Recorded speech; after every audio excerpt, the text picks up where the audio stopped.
আসসালামু আলাইকুম বন্ধুরা, আপনারা কেমন আছেন? আসলে আমরা একটি হাই কমোড সেটআপ দিচ্ছি।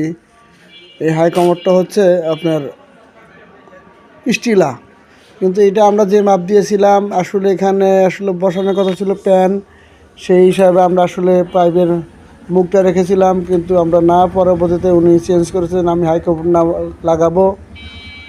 তো পরবর্তীতে আমাদের ওই জায়গা একটু কম বেশির কারণে আমি আপনার ওই অফসাইড কমোড অফসাইড ব্যান্ড যেটা আমি আসলে এটা দিয়ে দিচ্ছি। আসলে এখানে আমাদের একটু গ্যাপ আছে, যে গ্যাপটা হচ্ছে আমরা ওইখানে যে আমরা আসলে টাইলস ভাঙছি সেটুকু জায়গায় আমরা নতুন করে একটু সুন্দর করে সিমড়িতে বুঝা দেবো, কারণ এই জিনিসটা ফাঁক থাকলে জিনিসটা ভালো হবে না। কিন্তু আমি এই ভিডিওতে কিন্তু তার আসলে আমি আসলে দেখাতে পারছি না, শুধু এই ভিডিওটা আগে করা, সেই হিসাবে আসলে আমার এটা পরে দেওয়া ইনশাল্লাহ হয়ে যাবে।